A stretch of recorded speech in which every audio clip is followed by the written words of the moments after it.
On va parler de la nouvelle naissance parce que beaucoup de personnes ne connaissent pas réellement c'est quoi la nouvelle naissance et il est important de parler de la nouvelle naissance. En fait, c'est quoi la nouvelle naissance?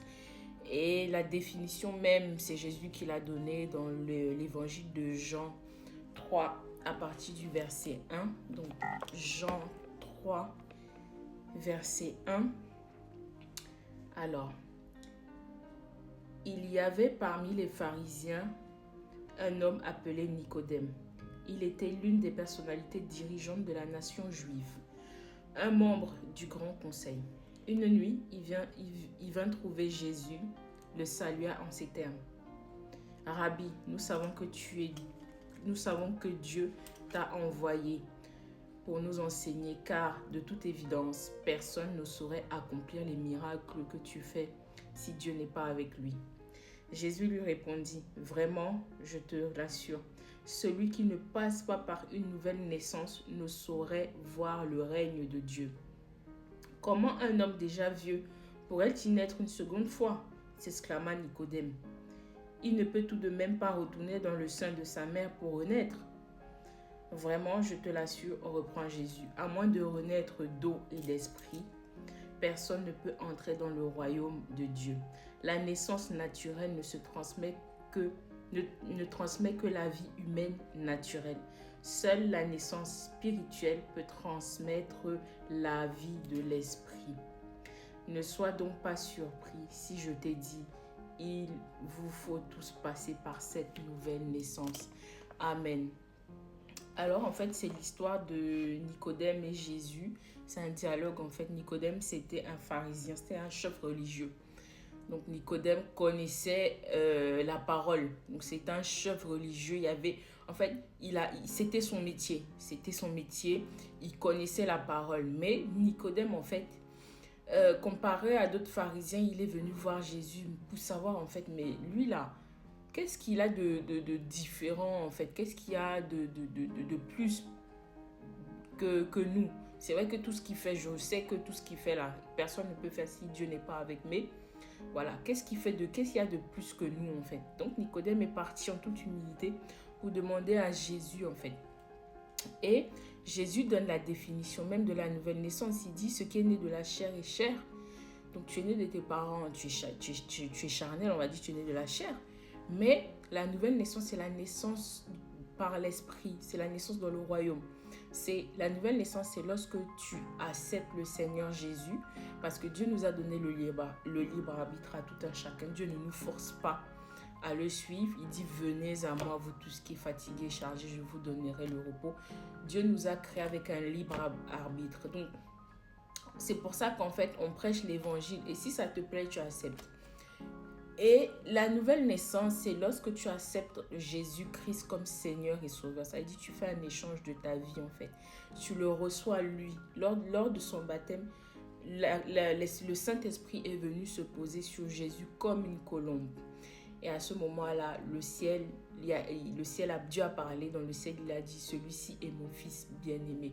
Donc la nouvelle naissance, c'est lorsque tu acceptes Jésus comme Seigneur et Sauveur. Tu fais un échange de vie, en fait. Et à ce moment-là, il vient habiter par son esprit. Il vient habiter en toi. Et à tous ceux qui l'ont reçu, tous ceux qui l'ont accepté, il a donné le pouvoir de devenir enfant de Dieu. Donc, la nouvelle naissance, c'est la naissance dans le royaume. C'est-à-dire, on t'a positionné en tant qu'enfant de Dieu. Maintenant, tu as un papa qui est dans les cieux. C'est vrai que quand tu vis normalement sans la nouvelle naissance, tu as tes parents, tu as ton père et ta mère. Mais une fois que tu dis, Seigneur, je te reçois, j'échange ma vie contre la tienne. Je veux vivre selon tes règles, selon tes lois, selon tes principes. Mais en fait, là, Dieu devient ton Père. D'accord? À tous ceux qui l'ont reçu. Il te donne maintenant cette position-là, cette faveur-là de devenir son enfant. Entre-temps, quand tu ne l'as pas accepté, tu vis ta vie. Dieu te reconnaît comme sa créature, mais il ne te reconnaît pas forcément comme son enfant. C'est quand tu l'acceptes, c'est pour ça que c'est à ce moment-là que tu deviens enfant de Dieu. C'est pour ça qu'il dit, quand vous priez, dites notre Père. parce que à ce moment-là, il est ton papa. Donc tout ce que tu demandes dans la prière, tu t'adresses à ton papa. Tu es né dans le royaume de Dieu, tu as les avantages d'un enfant. Tu as les avantages d'un enfant.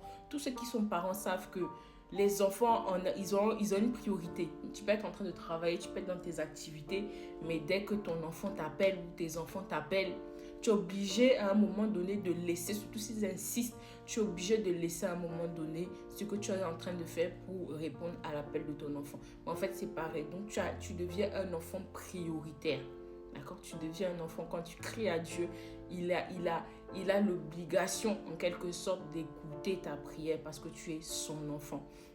Et donc, Dieu, comme je disais, Dieu ne force pas les hommes, en fait. Dieu ne force pas les hommes. Une fois que tu l'as accepté, en fait, son esprit vient habiter en toi. Et quand son esprit vient habiter en toi, tu renonces à la vie ancienne, en fait. L'ancienne toi, c'est pas que tu es mort. Non, spirituellement, ton ancien toi est mort.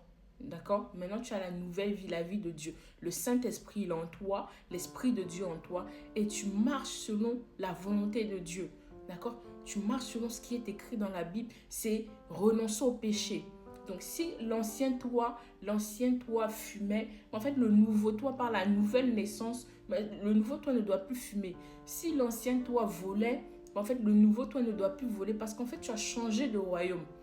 L'apôtre Paul dit qu'il nous a enlevé des ténèbres pour nous transporter à la lumière. Donc, tu n'es plus dans les ténèbres. Tout ce que tu faisais de mauvais, toute addiction que tu avais, tout péché, toute impudicité, tout ce que tu faisais en fait qui ne glorifiait pas Dieu, tu l'as laissé. Il t'a transporté des ténèbres à sa lumière. Donc tu es dans le royaume, tu es un fils de lumière, tu marches dans la lumière, tu n'es plus dans les ténèbres. Normalement, on ne devrait plus te retrouver dans le péché. D'accord? On ne devrait plus te retrouver dans ton ancienne vie.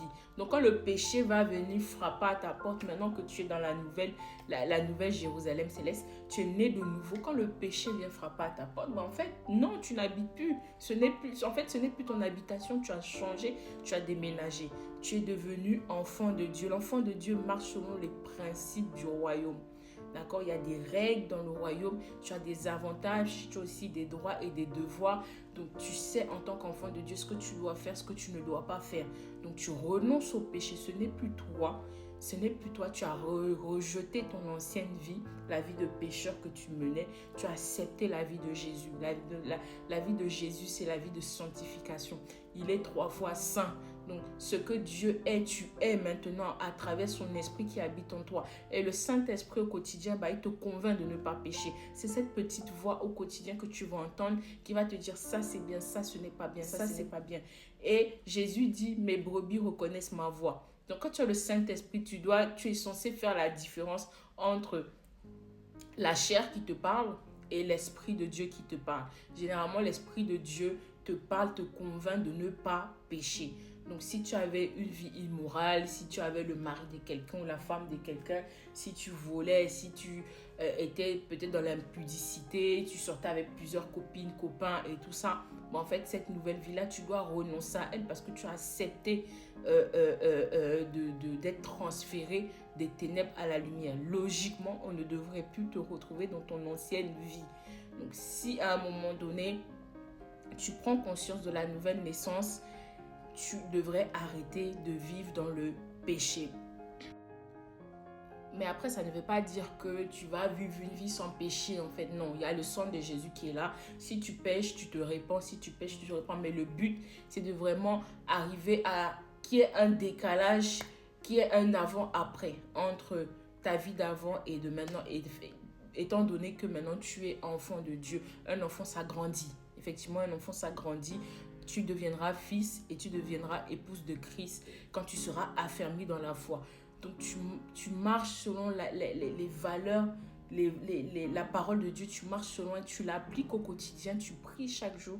Tu lis la Bible chaque jour. Tu médites chaque jour. Et c'est comme ça qu'en fait, le Saint-Esprit t'enseigne, te révèle les choses. Quand tu seras dans une situation compliquée, le Saint-Esprit qui habite en toi, il va te rappeler des choses. Il va te rappeler ce que tu as lu. Donc, il faut charger la parole en toi. Et l'apôtre Paul dit dans le livre de Romains 6 au verset 22, il dit « Mais maintenant que vous avez été libérés du péché et que vous êtes devenus esclaves de Dieu, vous avez pour fruit la progression dans la sainteté et pour fin la vie éternelle. Donc ta marche en tant qu'enfant de Dieu, c'est la sainteté au quotidien. Chaque jour, tu fais un effort de marcher selon la parole de Dieu, de la mettre en pratique. Parce que dans tous les cas, la Bible le dit, le salaire du péché, c'est la mort. C'est pas la mort physique, pas que tu vas mourir tout de suite, mais c'est la mort spirituelle. Il y a des domaines de ta vie qui vont mourir, Avant la nouvelle naissance, tu étais esclave du péché en fait. Avant, tu vivais selon tes envies, selon tes désirs. C'est toi qui conduisais ta vie en fait. Mais une fois que tu as accepté le Seigneur comme sauveur personnel, en fait, tu marches selon sa volonté à lui, selon ses besoins à lui, selon ses principes à lui en fait. C'est lui qui te conduit effectivement puisque tu le reçois par la prière du salut, tu le reçois comme Seigneur et Sauveur. Donc c'est ton Seigneur, c'est lui qui conduit ta vie, c'est lui qui dirige ta vie. Donc voilà en gros ce qu'est la nouvelle naissance. C'est le transfert entre ta vie passée et ta nouvelle vie. C'est le renoncement au péché. Ton ancienne vie de pécheur, en fait, Christ t'a affranchi du péché. Il t'a délivré du monde des ténèbres pour te placer à la table des rois avec lui dans son royaume. Donc tu es né de nouveau, c'est ce qu'on dit, être né de nouveau, c'est avoir accepté Jésus comme Seigneur et Sauveur personnel et de marcher selon sa volonté, c'est de le suivre en fait, c'est de le suivre. Et c'est lui qui te conduit maintenant, tu n'as plus les commandes, c'est lui qui dirige ta vie, tu es son enfant, il est ton papa. Donc tu as le droit en tant qu'enfant, tu as le droit de demander des choses à ton papa, d'accord? Tu as le droit de demander et tu as l'exaucement en fait à tes prières. Ça ne veut pas dire qu'avant tu n'étais pas exaucé, mais là tu as une faveur particulière. Lorsque tu pries, tu dis mon papa qui est dans les cieux et il entend ta prière. Donc je prie maintenant que à partir de maintenant, tu sois conscient que la nouvelle naissance, c'est la nouvelle vie, la vie dans le royaume. Sois béni.